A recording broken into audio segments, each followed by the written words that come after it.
I hope you like late season drama. Penn State wins a nail biter all the way down to the final fourth down play where Penn State throws the football. And they complete it down to the 2-yard line. Of course, to Tyler Warren. I'm Thomas Rankar. Sean Fitz with me, and the full crew is going to be here. We're going to be doing this like it's a live show in the middle of the week. Nate Bauer's going to be joining us because Greg Pickle in Minnesota by himself. There was so much that happened in this game. We could have full show just about, up to halftime. So Sean Fitz, publisher, BlueWhiteIllustrated.com. Love the look today. I love it. Initial thoughts of the game? I was inspired, so thank you for that. Initial thoughts.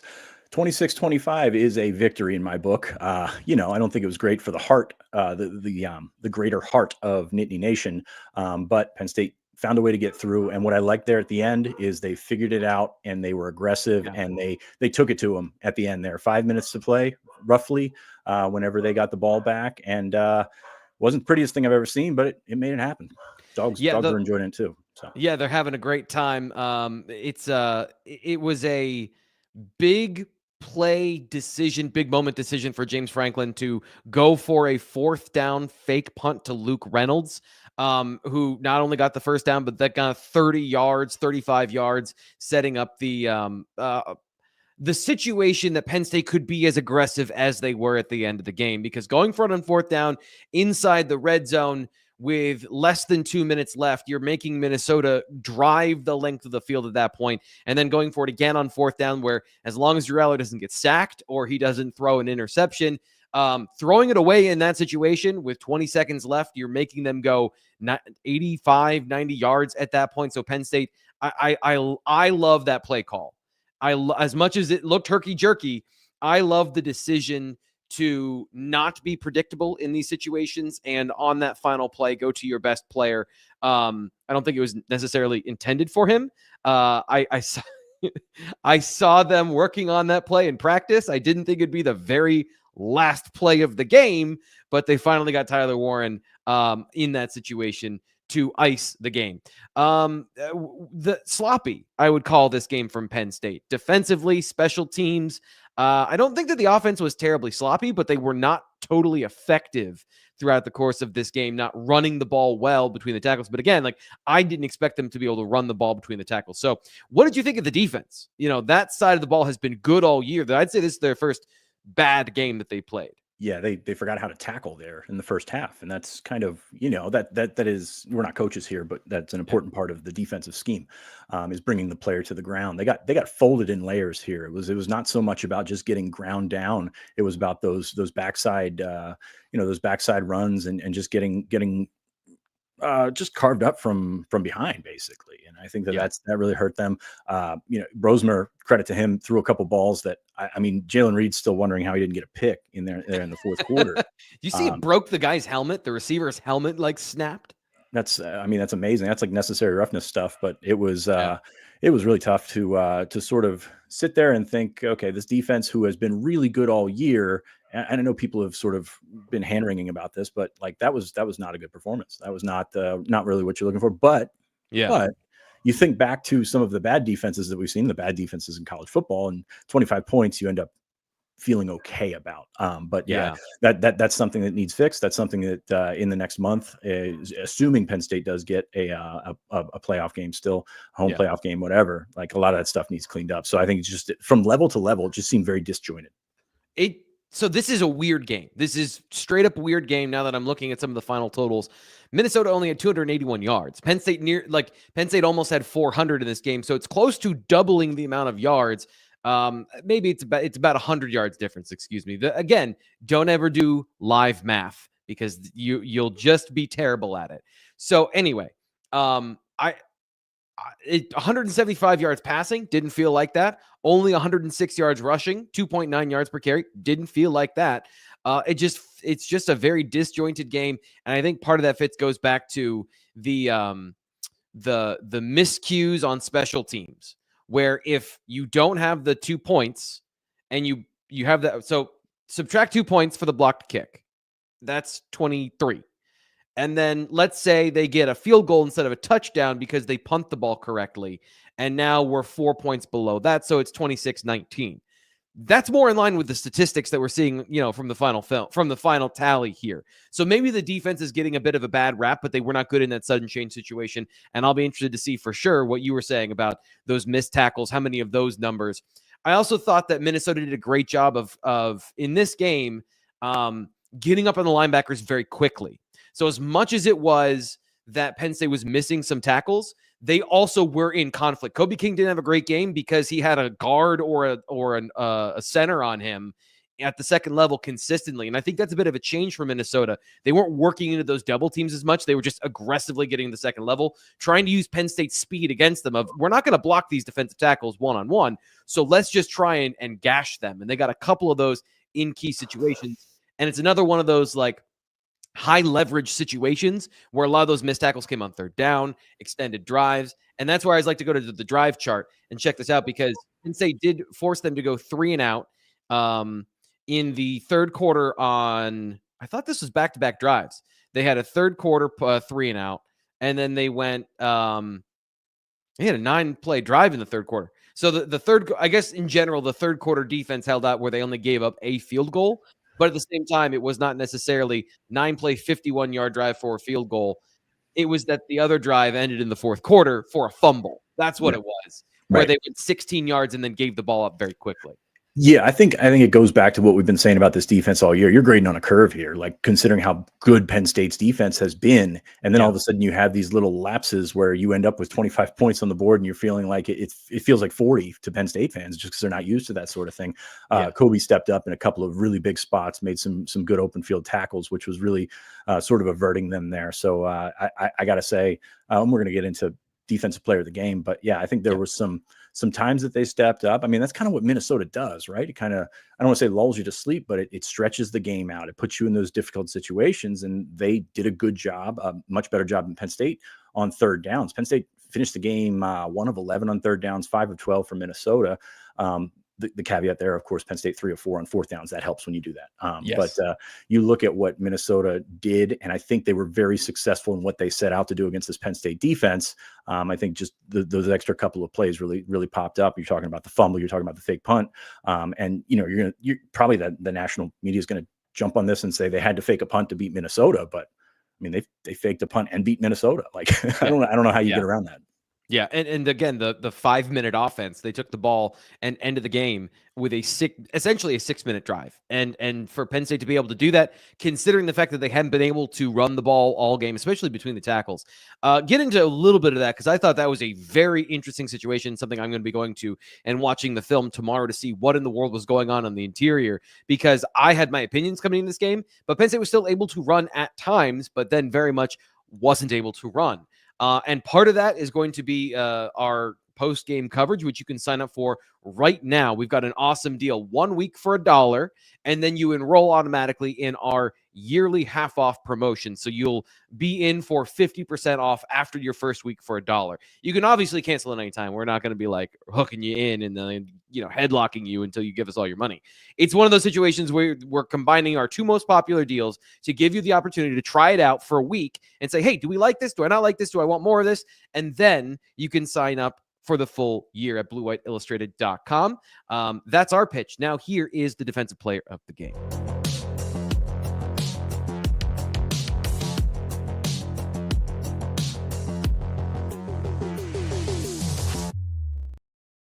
The defensive player of the game is brought to you by State College criminal defense attorney Matt McClanahan of McClanahan Law Firm.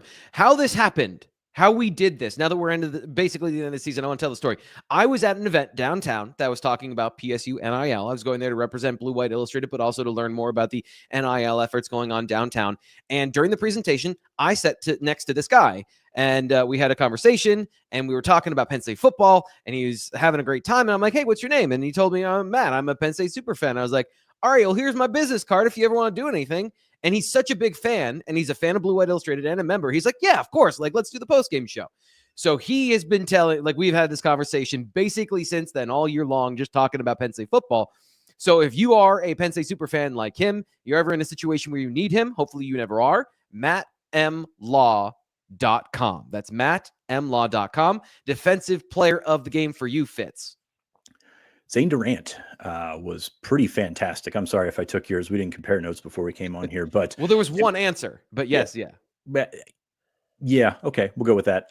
He was involved quite a bit. It was really interesting because I thought that the defensive tackles were hot and cold. Of course, you lose Alonzo Ford to an injury because Izzard sort of in and out, but Zane Durant was the guy. I thought he did a really good job. I thought Devon J. Thomas did as well, because it was interesting because you were talking about the run game and Minnesota, quote unquote, dashing, gashing them or whatever, but I don't think it was on the tackles. I think they were trying to move the line down, stretch that run out and then cut back. And that's really where it got you. And that's the second level of the defense. And like I said, Kobe King did a good job, but Zane Durant, I thought, and this is kind of where I was heading after that first quarter, is the very first play of the second quarter, Zane Durant's in the backfield and he makes a ridiculous tackle for loss. Ridiculous in the sense that it was a really tough play to make. Maybe it didn't look that difficult, but those are really tough to tackle those guys in the backfield. And I'm like, okay, well, that was a turning point that didn't look like a turning point, but I think Penn State's good from here. Obviously didn't play out like that, but the fact that Durant was all over the place from where he was at, and my God, those guys, they get grabbed quite a bit. And I don't want to be that guy, but man, it was just, even the one that got me was the Alonzo Ford injury. I mean, that was gratuitous. I mean, that was awful. But they fought through it, did a good job. And Zane Durant, hat tip on that one, because he was pretty phenomenal. Yeah, I had a freeze frame of two Minnesota offensive linemen, having one holding him back. It kind of looked like a movie where he was like being dragged, except he was dragging them forward. It was like the amount of, I don't like freeze frame football because you can make anything look like anything. But I had multiple, just watching the film back, in between drives, in between, commercial breaks, and watching these things where you see an arm over top of a guy who's behind the lineman pulling him backwards was a common thing. So I absolutely agree. And by the way, 2.5 tackles for a loss on 5 total tackles for Zane Durant, when basically half of your tackles, actually statistically half of your tackles are tackles for loss. That is a major impact in the game. And he had a bunch that, he didn't make that were just disruptive plays where he forced the running back to bubble, blowing up the front side of a scheme and being able to affect the run game to the point where it did turn the tide for Penn State in a lot of those run situations where those Minnesota running backs were really tough to tackle, but they were able to string the play out and get a couple of those tackles for loss and get a couple of those 3rd and longs. Final thought on Durant or the defense here, and then I want to get to the chat. Was a little bit surprised Minnesota didn't get Taylor out in more space. He's been a really good receiver for them in terms of they throw the heck out of it to him, and 3 catches for 8 yards. That's a pretty good job containing one of the better running backs in the Big Ten. So did a good job. We talk about the guys stepping up on defense, and I think you just have to go to the next step and say, there was a lot of guys that need to finish better. And you talk about Denai Dennis Sutton, who I think still hurt, and then I think he got further injured in that I believe it was in the 4th quarter. Tony Rojas, who somebody just mentioned, he's been playing better and tackling better, and I think he did a really good job. I believe it was the play in the 4th quarter where he was wrangling the guy, and then all of a sudden he's just like, I'm just going to take him down instead of letting him potentially get away. Trying to pull him backwards. He just just went with the momentum. Yeah. It's a small growth moment, but it's a growth moment nonetheless. So that you had that, and you had some things that definitely need cleaned up. But you gotta look at the final outcome. You got to look at sort of the curve that we're grading. Penn State's defense are always great, and this was not a great week for them. But after that second quarter, and how many times have we said that this year? After that second quarter, they kind of pretty well clamped down. There was a couple issues or a couple things that got away from them, but pretty much clamped down. I believe it's 6 points after halftime for Minnesota. You'll take that every day. Yeah, and that's a really, I guess the defensive player of the game conversation. Kobe King was very good after the beginning of the game. The first drive in general, I felt like Penn State was getting really greedy. Abdul Carter was freelancing a little bit. You had Alonzo Ford trying to hit a spin move. I felt like Kobe King had jumped out of a gap or two, but you're right. They settled down. And some of those like initial impressions that stay with you, even when you're trying not to feel, not trying to feel the emotion of those, they do tend to stay with you, because I do think the more we talk about it, the more Kobe King did step up in that game and really helped to solidify everything in the middle. I want to appreciate the people in the chat here. Bruno Sotanam says, not the best Penn State game, but fun to watch. Am I wrong, or is Tony Rojas tackling better? As Fitz just mentioned, there's still a couple times where he's running around blocks. I mean, I've defended him for quite a lot of this year, and like I have to step back from that. Like I feel like he's pressing a little bit at times and not just playing within the defense. I agree with that. I still think he's going to be a good player. It's just, it hasn't happened this year. It hasn't come together like we thought it might. So, but yeah, it's part effort. It's part just kind of overthinking it and underthinking it at the same time. Like you get into a spot and then you're like, how do I react to this? And that's by the time you think, how do I react to this? The guy's already passed you. So that's it's not exactly ideal. As you may have noticed, Fitz, can you get your logo up there? I forgot to put mine on. Today's show is brought to you by Labatt. This is the Labatt Postgame Show. So when it's time to kick back and watch the game, grab a Pilsner as pristine as Happy Valley itself. Labatt and Labatt Blue Light deliver unmatched taste that goes down smooth every single time. When you're tailgating with 107,000 fans, or you're sitting at home when the game's in Minnesota and you feel like you're about to have a heart attack, Greg Fischel says here, I don't smoke, but games are like cigarettes. Each one takes 15 seconds off my life. That's how this one felt. So if you had a Labatt to calm your nerves down, might have made you feel a little better, or you're angry in the chat now. And either way, I hope you enjoyed your Labatt.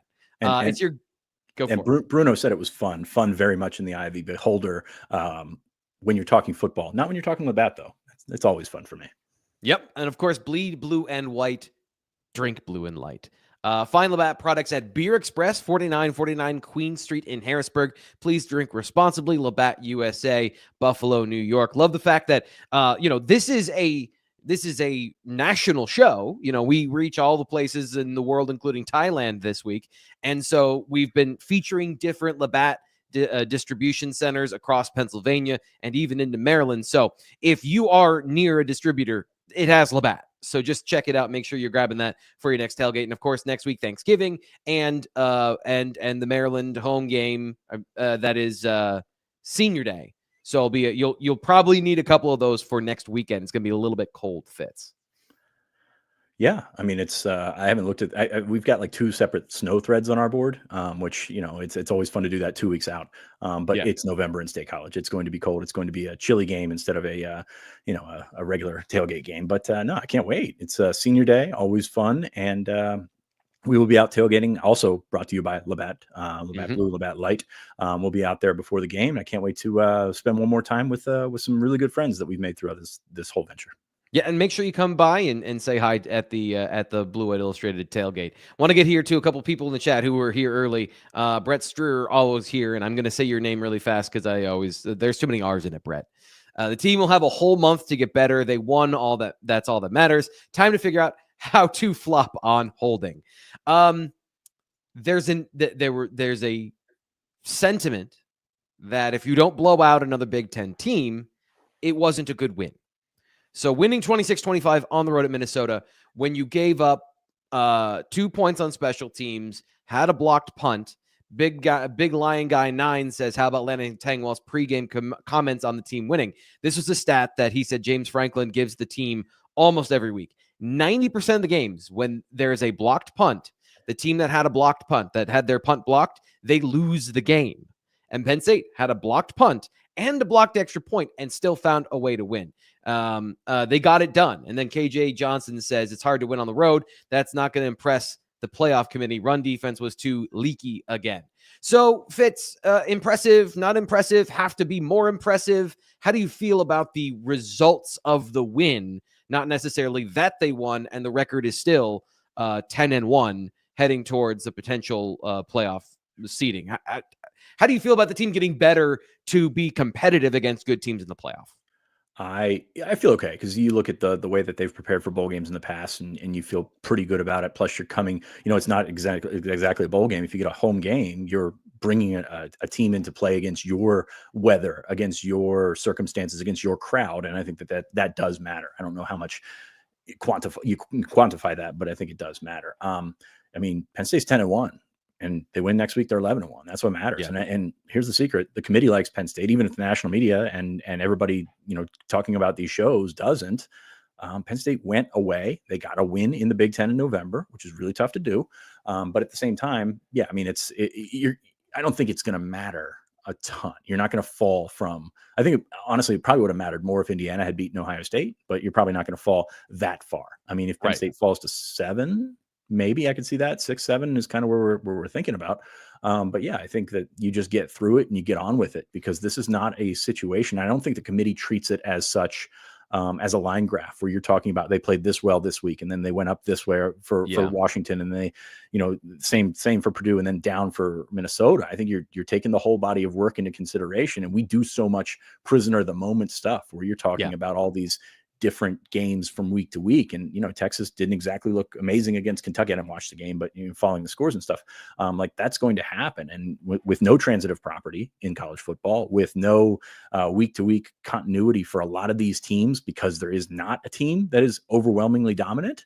Yeah. You end up back at 0. Like you end up back at the point you started going into this game. And like I said, there's the punching bag is going to continue. Penn State's schedule is going to be talked about. You're talking about, they only beat Minnesota by 1 and had to fake a punt to do it. I mean, you got it done, and you're 10-1, and your only losses to the number 2 team in the country by 7 points. Like that's the resume that this committee is going to take into account, more so than, I should have thrown to Khalil Dinkins instead of Tyler Warren there in the end zone. Which was an equally, I understand the Gary Danielson, I don't think is incorrect to say, like, that's also a decent look. It's not as easy of a pass, I think, as it seems. The fact that it's over the middle of the field, where it's not, it's a kind of a vertical catch for Dinkins, who's going to have to catch it over his shoulder as opposed to out in front. I think that's where you have to place the ball. It was on that play. I just think it was a bad ball placement by Allar. It was a little too far out for Tyler Warren. Danielson gave Penn State fans the out of here's what he should have done, which is obviously completely in hindsight. You've got do you want to throw the ball to Tyler Warren with a freshman on him, or do you want to throw it to Khalil Dinkins when you're just kind of, okay, whatever. I still think that that's the read. Like that's, if you're going out and you're playing a video game, that's the read. But Tyler Warren's been pretty damn good. Like, and you take that shot. I don't think it was a good throw. So I don't mind the read. There was a couple plays in this game I was like, I don't mind that play call. It didn't work, but I don't mind it. Just from the structure of what they were trying to do. Drew Allar completes 75% of his passes. Let's talk about the offense. Let's talk about the fact that the receivers got involved in the first half and then suddenly became the Tyler Warren show in the second half. But overall, again, like I said about the score, the stats not matching everything, I don't know that I was super impressed with Drew in this game. But also completing 75% of your passes for 244 yards, 2 touchdowns, including running one in on a great goal line touchdown run. I thought he ran physical, and in the times where he had to do that, he did a really good job of, those are the moments you have to sacrifice your body a little bit as the quarterback. I'm living this life as a Bills fan. You're in the territory now against like Kansas City. Josh Allen has to be Superman. You have to make some of those plays. The game's not going your way, and I think Drew knew when to take hits, knew when to run the football, but generally there were a couple, it looked like there was a little bit of happy feet Drew tonight where he missed some third down conversions and some throws to Tyler Warren that weren't necessarily hard, felt routine, but it did feel like losing Donko, and then some of the pressure he got early in the game rattled him a little bit. Do you think that he settled down enough, or what's your assessment of the way he played tonight? Yeah, he settled down enough in the sense of the best things that he did were toward the end of the game with his legs, in terms of, he may have been able to fit a few into those windows, but at the same time, he picked up valuable yardage to get them close and to get them in a down and distance situation where he needed to be. He also went right at it with that touchdown before the end of the first half. I know we talk about the blocked extra point that came after it and the subsequent return for 2 points, but that was a huge play in the game at the time to get in the end zone, to sort of feel the energy to take a big shot. I mean, that looked like it hurt. I mean, he got up and he was, celebrating and everything like that. I wanted to put the heating pad on my hip for that one, because that one looked like it hurt. But no, I think that's where he came through. You got the big ball down to Amari Evans in the first half. That was awesome to see. That's something we've been looking for a while. And it wasn't necessarily a scheme thing. It was just a busted coverage. And you'll take those. Like, those are going to happen. Even in the playoff, those will happen. So you've got a good opportunity to make some of those throws. He missed them later in the game, which you said, not a terrible throw. Same play. And he got better coverage this time, but he got behind the safety in cover 2. And the frustrating thing is, like, you had it because they had a double team between Dinkins and Tyler Warren on the edge rusher, and Dinkins doesn't touch him, and then Tyler Warren gives a soft shoulder because they're not pass blockers, they're tight ends. Right. And then you give up like a mild pressure, and Drew has to Drew threw without his feet fully set. And so that little thing of it wasn't a full pressure, but it was enough to move him off the spot when he was trying to throw that he sped everything up. And that's usually when Drew gets in trouble, is when he feels like he has to speed up the throw and he has to get the ball out quickly because of pressure. There were a couple times Venga and Dawkins didn't pass off in pass protection. So I feel like there were some plays early in the game that he was now more alert to the pressure. But I appreciate the fact that he still loaded up and threw, because a lot of times in those situations, if there's one criticism that Penn State fans are it's fair, is that when he does feel pressure on a shot play, he doesn't hang with the read. He wants to check it down and make sure he gets it to Katron Allen or Nick Singleton. And on that one, he at least threw the ball to Evans, who was open. Want to rip through a couple of these here. Brett is back. He says, want to shout out Dom Ruley on the fake punt. On the block, insane play in time where James Franklin coached to win versus not lose. Yeah, I think that's I was worried he had been learning the wrong lessons from those close losses, and so the fact that he did that in that situation was great. Ted says, glad we can. Before this, yeah. Who loves Dom Ruley? You do.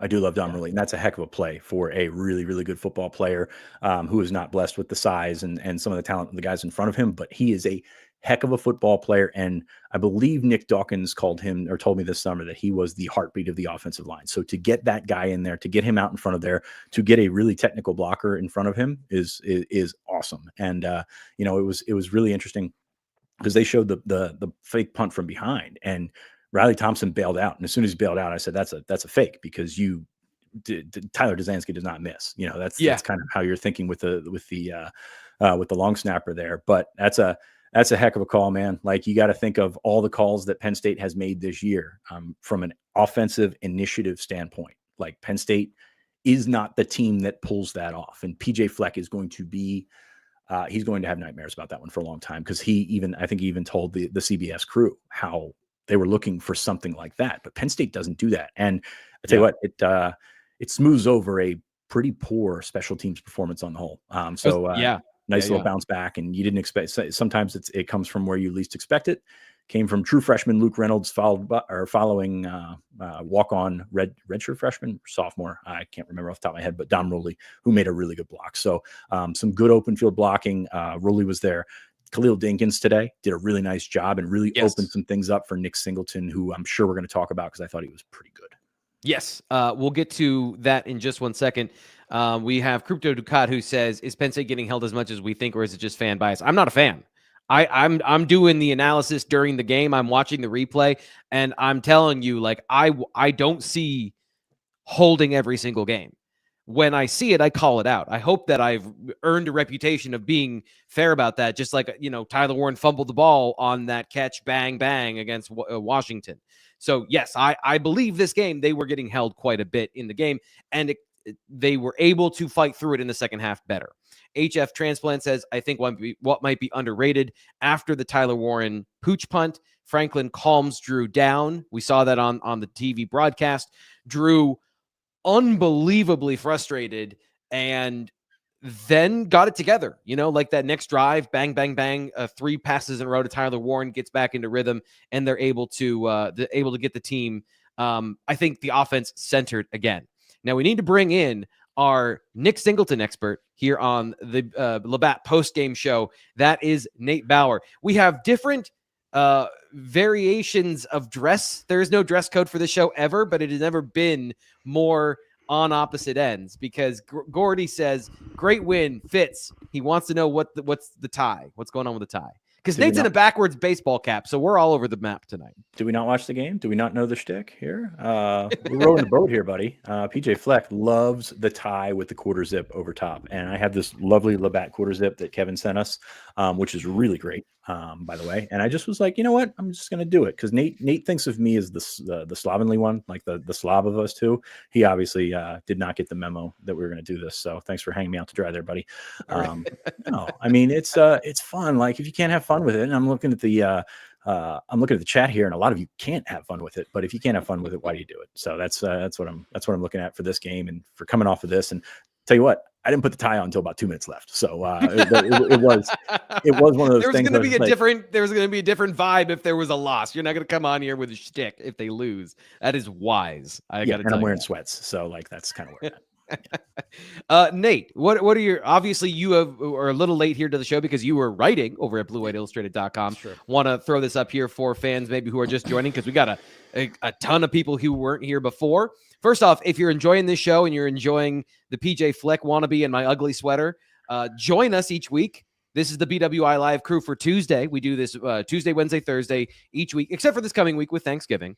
It's 1 week for $1, and then you enroll for a full year at bluewhiteillustrated.com. The YouTube show here is free.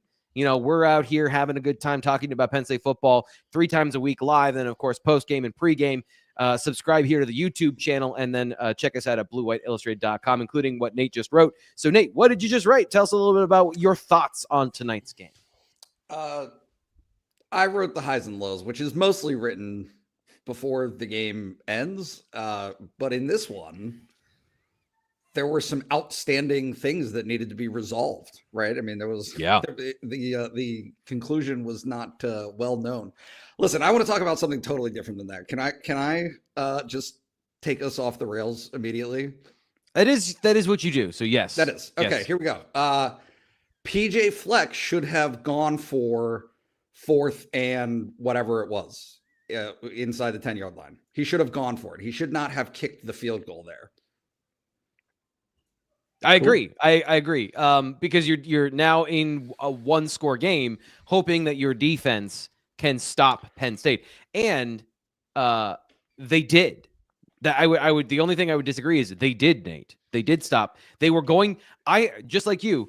I had 2 stories written, and one of them was Penn State's offense didn't get it done, and they get the ball back. That was what was going to happen until James Franklin did what you want, which is be aggressive in these situations. So can you compare those 2 decisions for us? I just think as the team that's trying to pull off the upset in this case, you are doing more. The variables that you're bringing into play by kicking the field goal and therefore being down by 1 point. I understand if everything goes to plan, you kick off, you get the ball back after, whatever it is.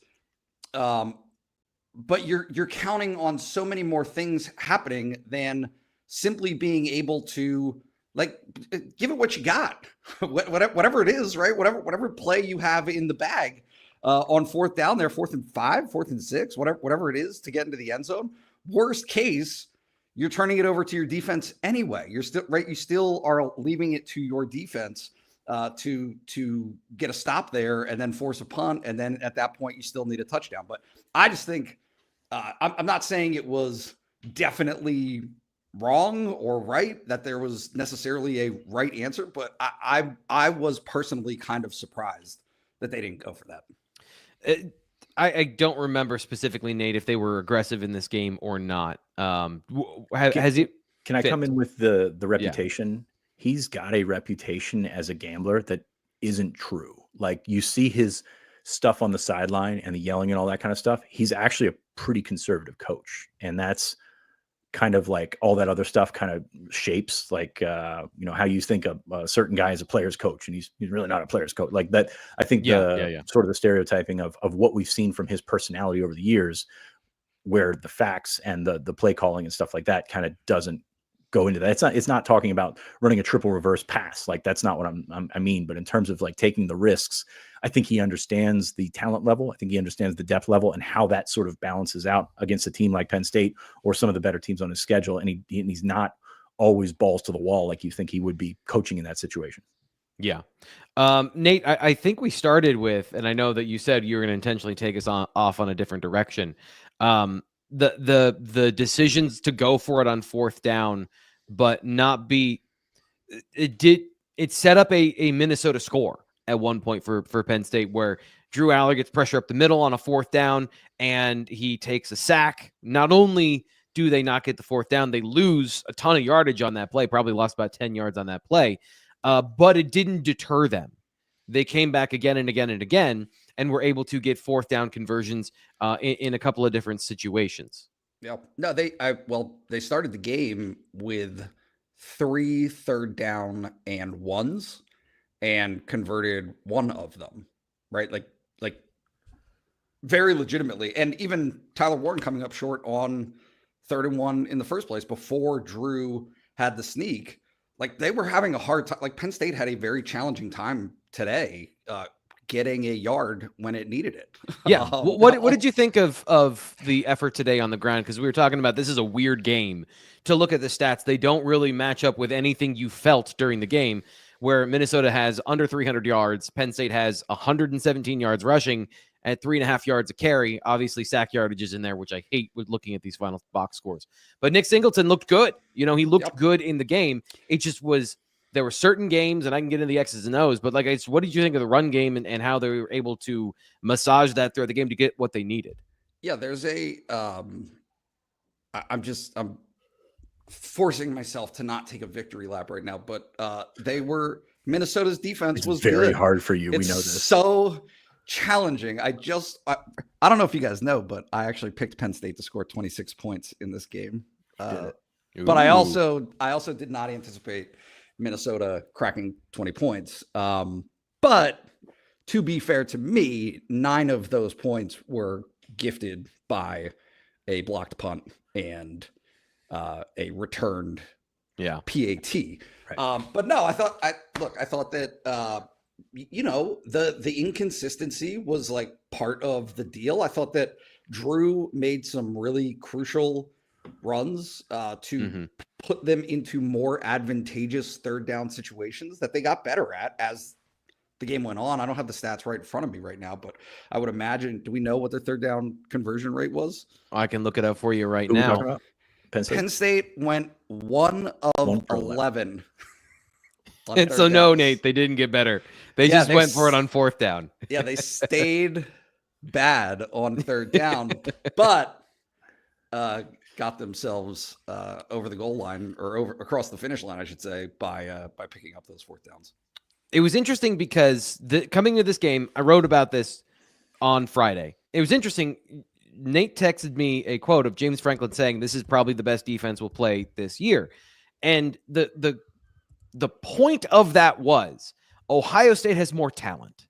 There's no question that overall output, that's the better unit you're going to see this year. But defense means a lot of different things. There's a subtext to that conversation. This is a smart defense, and this is a scheme that can frustrate and does harder things because Ohio State, they lean on their talent. They play more simplistic coverages, and they get away with it because they can do that. Minnesota's front 6, the 2 linebackers, the front 4, are very good football players in a college sense. I think 45 might play in the NFL. He might be a 6th round, 7th round pick, might be a practice squad guy that fights for a spot. But they've got some talent that might translate to the next level up front. Their nose tackle is 6'6", 315, and their other guy is 6'4" and has length and athleticism. This was going to be a hard unit to run on, and they still were able to crack a couple runs with Nick Singleton in outside zone. I think that's a great sign that in this game against a good defense, they're going to face a good defense that isn't Ohio State later in the playoff. They might face a defense that has similar talent to Minnesota. They were able to run the ball at least enough between the tackles with Nick Singleton, and Katron Allen ripped off a couple good runs as well. But it was that inside zone trying to run downhill that Penn State could not do in this game because those tackles and that middle linebacker were good. And against the part of Penn State's line that struggles against superior talent or equal talent, is right guard and center, they made enough plays in this game to get Penn State some balance enough that they were able to win this game. In a situation where Drew Allar throws 28 times, and I think he had 159 yards at halftime. That's not how Penn State wants to play in a game. Any other things from the offense? The receivers, I guess we haven't talked about that. Do you think this was enough to show growth and progress from them in this game? And I can talk about what happened, or at least what I think happened at halftime, to kind of talk about where the production came from in the first half. I think before we get there, down and distance, a major thing for Penn State. They had 3rd and 1 twice to open the game, and the second one they got. which was the last third down they got. So they missed their last 9. They went 3rd and 2, 3rd and 11, 3rd and 15, 6, 9, 10, 9, 1, 10. Like that is not ideal for Penn State. Also 0 for 4 passing on 3rd down. You don't see that too often. Like even, sometimes you get a screen or something like that just to fluff up those numbers, but that was not traditionally ideal for Penn State in terms of their 3rd down offense. Again, 3 out of 4 4th downs is very good. I prefer you didn't get to 4th down, but that's just a personal preference. Yeah. Nate, receiver question. Yeah. What'd you think of the performance? Do you think that showed positional growth for a team that, and I'll just read it for you. Amari Evans, 2 catches, 51 yards and a touchdown. Trey Wallace, 4 catches for 46. Liam Clifford, 1 for 8. And then the 2 leading target getters, Tyler Warren, Nick Singleton, with 137 yards combined and 17 total targets. Yeah. No. Status quo. I mean, I don't know. Look, the Omari pass is game-changing and is the thing that has been absent for the bulk of the Big Ten schedule. They just have not thrown that pass. I don't, again, like I'm not in a situation where I can say whether or not Omari is open, how frequently he has been open, whether or not that is the first read where Drew should go with the ball in those circumstances. But I just know that Omari has not been part of the passing game through the Big Ten. I mean, the numbers are right there. They haven't made a concerted effort to get him the ball. Clearly today, they had something that was working because he has another touchdown if Drew is able to deliver the ball on that second one. So is that progress? Yeah, I think so. But there was a comment early in the broadcast that killed me. I was laughing so hard. The CBS commentator saying, Minnesota runs its passing game through its receivers, unlike Penn State. Like, yeah, like that's fair. That's not fair. wrong. Yeah, Minnesota uses its quarterback to throw the receivers the ball for the passing game to work. Penn State throws it to Nick Singleton and Tyler Warren, which ended up being the case again this afternoon. And it worked. So they should not stop doing it. Yeah. From the first half, it was clear. So first off, they were playing a lot of 11 personnel, meaning 3 receivers in the first half. And Minnesota was playing off coverage. So they play cover 3, quarters, and some off man, which means they're going to be 5 to 8 yards off the line of scrimmage. And in those cover 3 situations, those safeties then take a step back. And Allar was attacking that, as we saw in 2023 during, the beginning of the season, where that was basically the only throw in the Penn State offense that had any consistency to it at all. So in that situation, they were attacking that soft corner. And then they were trying to run slant flat and trying to get Trey Wallace running upfield in between those middle zones, right? And I thought Allar had a couple of really good throws, one of them off of Wallace's hands where he gets it over the linebacker in the window. And then the third quarter happens and I lost track because too many things are happening at the same time, including me making the graphics for the show. So I don't know what happened in the second half. I'm going to go find out in our film study, which is a great reason for you to subscribe to BlueWhiteIllustrated.com so we can have that conversation tomorrow. But it then became the Drew Allar to Tyler Warren show in the second half. Like the bottom line is what they did is Drew Allar started checking down a little more. And then Tyler Warren became the focus in the second half. I think they just had the conversation of, hey, we're down. Let's get it to 44. And that became basically the game plan in the second half. So I do wonder if they were up, would they have continued the game plan, the same game plan? And then Trey Wallace ends this game with 6 catches for 80 yards. And do you feel differently about today? But obviously they didn't because they went back to their bread and butter, which is Tyler Warren. So there was some, I guess to me, there was some positive that they were actually involved them early in the game. Yeah, they made their receivers feel wanted. And so baby steps, I guess. Yeah. Julian Fleming tweaked something in practice last week. He was available, but did not. I don't know that he got out there for many snaps, if at all. Like, I don't remember him being out there. But yeah, I mean, I thought Wallace was what he's been most of the year. And that was a intriguing second option who did some nice things. Nice Whether that can cut it in the playoff or not, I don't know. But like did some nice things and made some good catches. Even had a little, I don't want to spoil it, yards after catch. We're not too familiar with that around here, but did some nice things there. So I think he did a pretty good job, and Penn State was fine going at him. I thought comfortable going at him. So the expectations are where they're at. Yeah. I don't think we're not sitting here and telling you they're anything great, but they got their job done, their specific job done today, which is, says the bar is as high as you think it is. Yeah. Ryan says that second deep shot to Amari, he needs to hit that if he wants to be an elite QB. I admit I was livid on that play.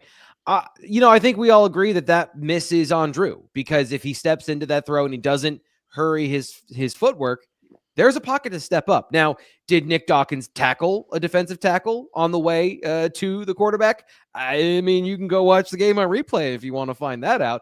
But he did have a pocket to step into. It is a bang-bang play. Like, he can't take forever because Amari Evans is going to run on the back of the end zone if he doesn't throw that. But if he puts more pace on it, and, even if he's a little bit late to the throw, he still has the arm strength to get there. I do think that there are those throws where the gotta have it throws, he ends the game. Let's end the criticism at there are a couple throws a game that he doesn't nail, and he's not perfect on all these throws. He ended the game with a perfect throw to Tyler Warren, which led him back in bounds so that he didn't stop the clock. So, that he had a good game. But if you were looking for Drew ends the game on his own in the third quarter, yeah, that is part of the conversation of if he wants to be an elite QB at the next level, not just at the college level. Yeah, he has to. Those are the plays where he can make those plays. Gordy says, what are the thoughts on Katron Allen and Nick Singleton being better running from I formation rather than shotgun? I don't have an opinion on this because they don't run it, and I don't necessarily believe that it matters. I'm not of the opinion that it necessarily matters for the running back, but I'm not an offensive coordinator. I'm not an offensive line coach or running back coach, because I don't know the differences specifically in running from the I formation or pistol and then running from shotgun. So I appreciate the question. This has been debated since the spread formation happened, and people always want the I to come back with fullbacks and all those things. I don't necessarily have any sort of hard opinion on the merit of running from the I formation. We haven't talked to Nate about the defense. Nate, this game feels like the defense didn't play well. And again, they only gave up 281 yards. They only gave up 100 yards rushing, 2.9 yards carry. Nobody averaged over 4 yards a carry on offense for Minnesota. What were your thoughts on the way the defense played in this game? I thought they gave up some explosives that I wasn't necessarily anticipating. And when I say that, it's because Minnesota doesn't ever have explosive plays. Their offense is one of the worst in college football. For that specific stat, I think they're 117th in yards, in plays of 20 plus yards. And they had 7 of them tonight. They had a 20-yard touchdown run. They had every 6 passes of 20 plus yards, including obviously the flea flicker, whatever you want to call that, touchdown at the end of the first half. So, yeah, I thought that in that sense, the defense had a few issues, but also, you're going to give up points when the other team starts with the ball at your 20-yard line. Yeah. Right? Like that's one of the, when's the last time we saw the Penn State defense in a sudden change situation give up a touchdown as immediately as they did there? That's another thing I was thinking of. It has been a long time. Was there one in the Ohio State game I'm just not recalling immediately? I don't think there was, but I could be wrong. But it just feels like I'm thinking about Northwestern in 2023, I think it was, where they went out there and rough start for the offense. Suddenly they have the ball inside the 20 and they give up three yards total and they kick a field goal. Feels like everyone's good for a mulligan every once in a while for our golf duo here. Like, Nate, not everyone hits the ball cleanly off the tee every single time. And sometimes you just don't ever hit the ball cleanly off the tee because you're using the wrong club. Anyway, it was a off game for the coverage, because it was a different game plan. It wasn't just short, quick passes, Nate. You're right. They attacked downfield, which is something we haven't seen from them or people do against Penn State this year. My curiosity is whether or not Penn State was anticipating that. Like if that's the style that they were anticipating seeing. Do you think it's coming off a bye week? Do you think that's part of the conversation here? The Minnesota PJ Fleck coming off the bye week? Maybe. I don't know. I did not think that they played poorly. And again, this is where you fall into my wheelhouse of nonsense, but I just find it intriguing that how closely this mirrored end of game Southern Cal in like it is, now, if you didn't already, who James Franklin wants to end the game.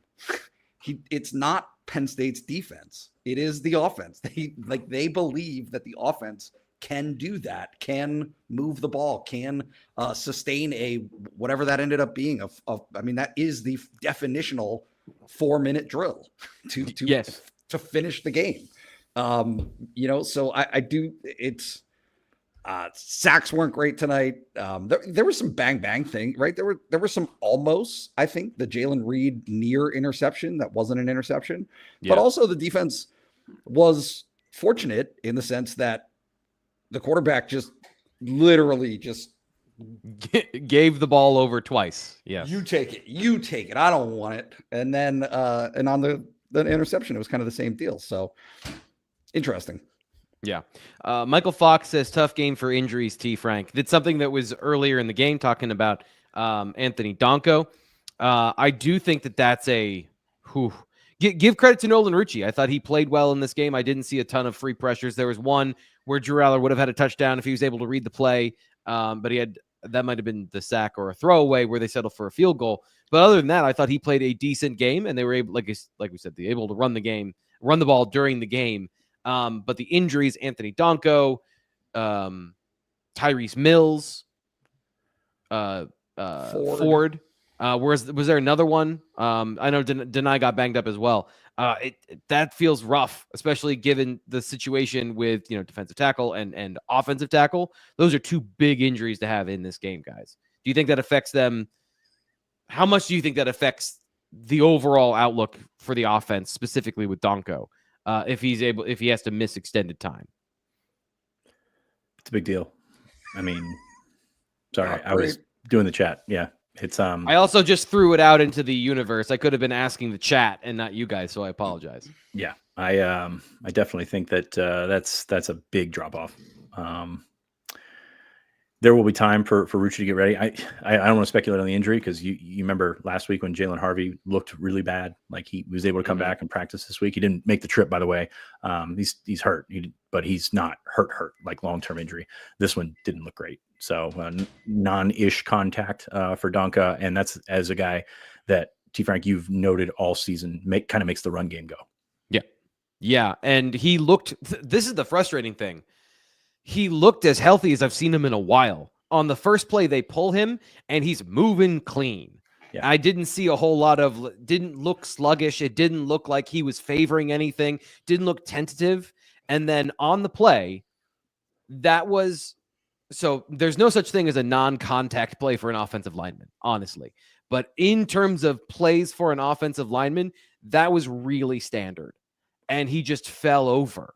Yeah. So, yeah, again, not to speculate on the injury, but that is a concerning thought to have that. It didn't seem like anything landed awkward. Didn't seem like there was any twist of anything. Obviously, we're gonna follow these things along, and James Franklin will be asked at some point about this in the week or so with Anthony Donko, and we'll have reporting at BlueWhiteIllustrated.com what we see at practice. But it is concerning, and the drop off as a pass protector in this game was what I was expecting. And that didn't come, but also Minnesota's pass rush isn't fierce. Those are good physical run defenders. They don't have an elite edge rusher. They don't have a guy that has the tenacity of moves and speed that was really going to challenge a guy like Rucci in this game. He did get better. I didn't see him put his head down once at contact, and that's a massive improvement. 2 kids, 1 wife, all PSU says, besides the continued issues of the defense getting held without the all-22, I can't tell if the linebackers are out of place for tackling because the tackling was not good. Nate, we talked about this a little bit earlier. Do you have anything you want to chime in here with the linebackers and that that persistent nagging feeling like they're not playing great. I thought Kobe made some plays. I thought he made some good plays. Nothing stands out. I don't know. 3.4 yards per carry for their running back with a long of 12 yards. That's not. Yeah. I don't see that as bad. I don't know. Maybe I'm wrong. I think that the defense made timely stops for the most part. Right.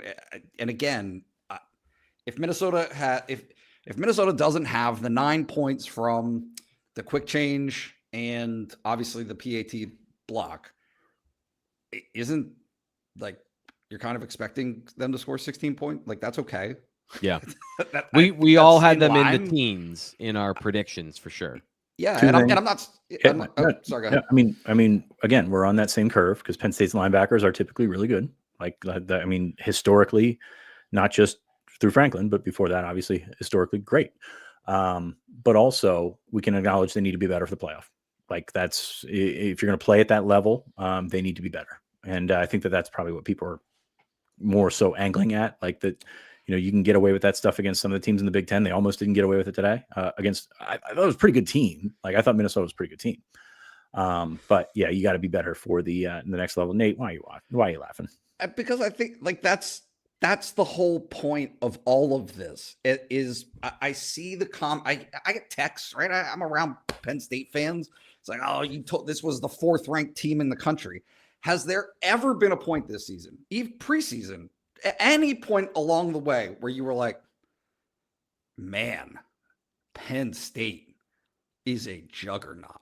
Like this is a team that, wow, is going to blow you away? No. I'm like, no, I'm sorry. It's just not. But that's a fair point.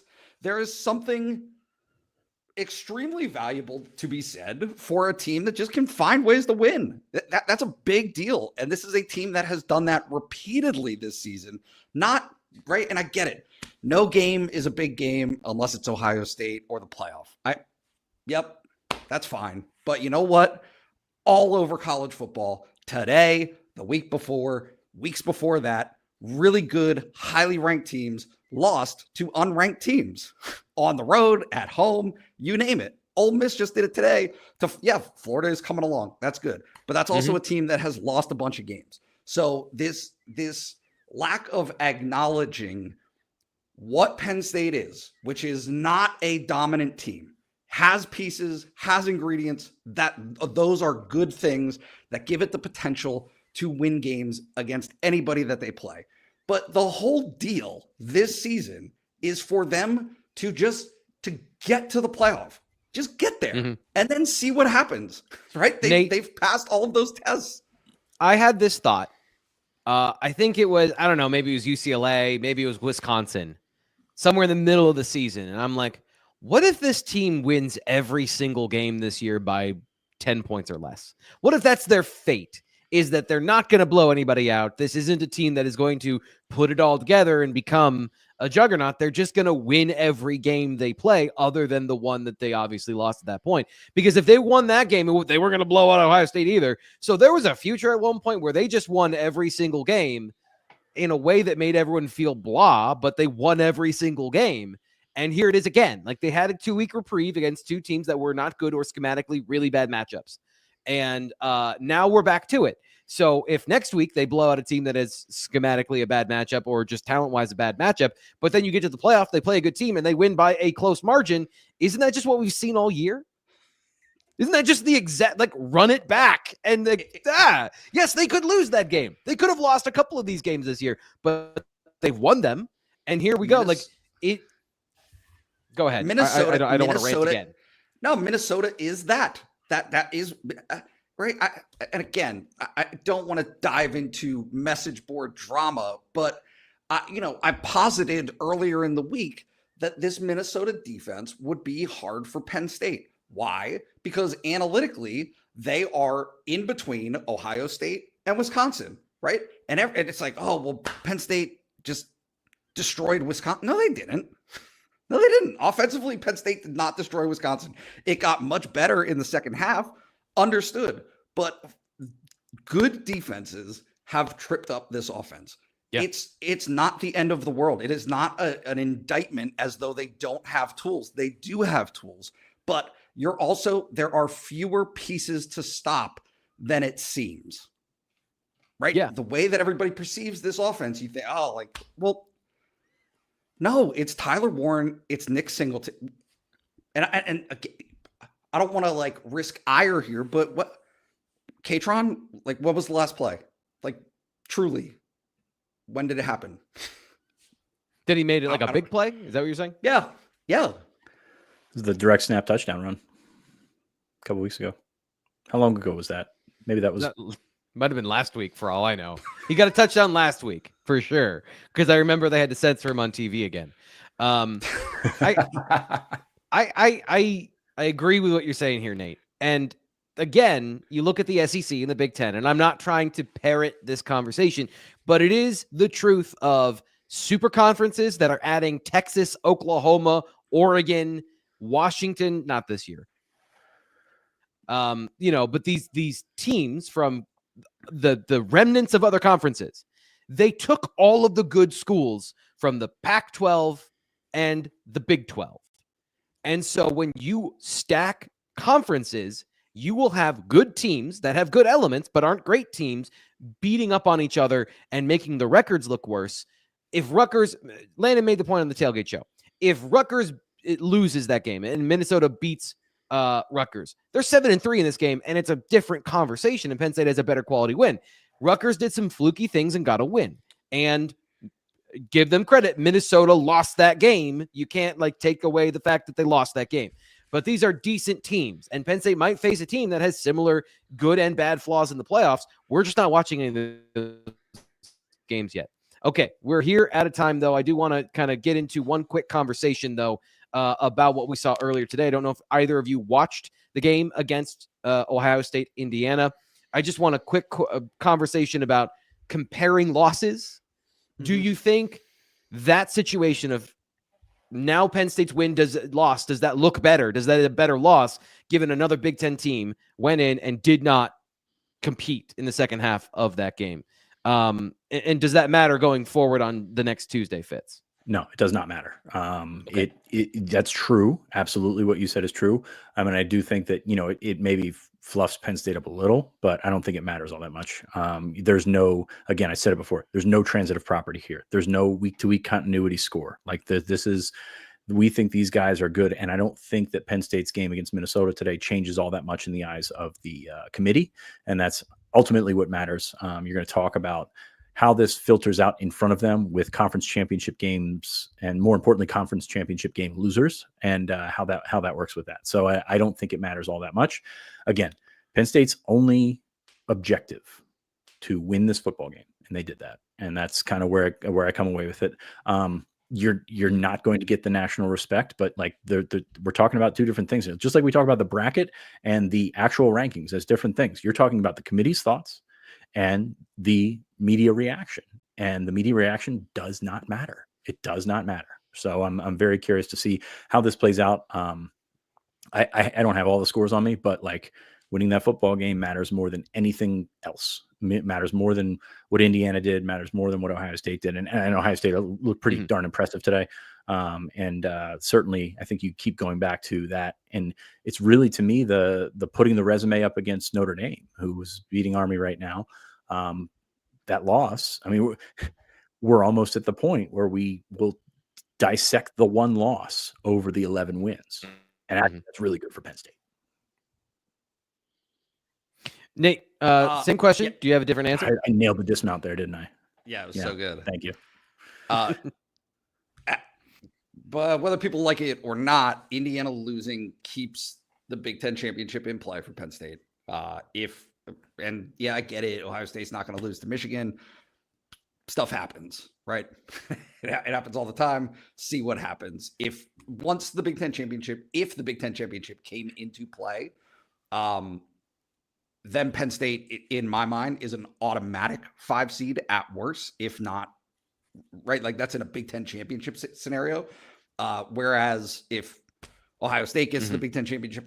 Either way, no matter what happens, if Penn State isn't in the Big Ten championship, they're looking at 6 at best in the bracket. But to me, the main learning point, the thing that matters for Penn State in the immediate, more than Penn State's own score, is teams behind Penn State losing is good for Penn State. All of it, no matter who it is. A little bit of doesn't buffer. matter. It's just those teams would have needed to leapfrog Penn State, and something dramatic would have had to happen for that to happen, for them to leapfrog. So yes, Indiana has an opportunity to leapfrog Penn State if they beat Ohio State. They didn't, right? Ole Miss, if they pull off some impressive wins, can leapfrog Penn State. They don't have those opportunities. Alabama's not going to have that opportunity. Notre Dame is not going to have that opportunity. I don't think Notre Dame beating Army is going to suddenly say to the committee, oh, well, we got to take Notre Dame more seriously. That's just not how it's going to work. So just as Fitz said, and this is me just adding on here, but take care of business is number one for Penn State. Just win the game. And then on top of that, their rooting interest is debatable. But if you want to go to the Big Ten championship game, which I think they probably do, like it or not, if you get an opportunity to win a Big Ten championship, you want that. You want to have that. Let alone the idea that you get to the Big Ten championship, win it, and then have a first round bye. So I think there's anticipation baked into those rankings. Like you talk about putting Indiana behind Penn State. You kind of are saying, by saying that, you're saying that Indiana is going to lose to Ohio State. Like, I think that there is some anticipation baked into those rankings. I don't know how much it changes things, and I'm very, very curious to see where Indiana ends up. I mean, because they've had a wonderful season up to this point. And then you put them on the field with the number 2 team in the country, and it's pretty evident that they're not there. And given what we think we know about the committee, probably 3 teams from the Big Ten, Indiana in that 11-12 spot that is up for like 5 other teams. By the way, A&M losing to Auburn right now in the way that A&M does really well. Like they always, So I'm very curious to see how that one goes. But no, you've got more chaos left, and Penn State has Maryland left. So you avoid the Mike Locksley game where you think that he's going to come in and say, hey, we're going all out. We're doing all this stuff that is going to go crazy. And these are the guys that you weren't good enough to go play there. It's the Narduzzi effect, really. You weren't good enough to go play there, so we're going to beat them. And I don't think that's going to happen, but that's what's ahead of you, and that's what you have to handle.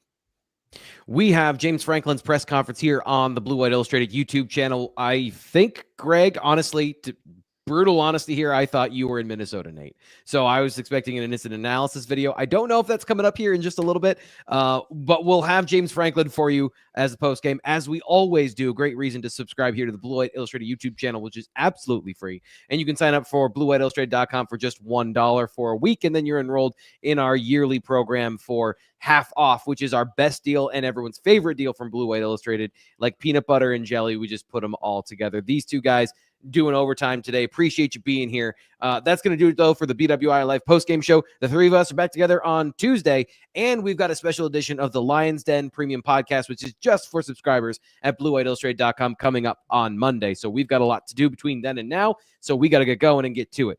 We'll talk to you then.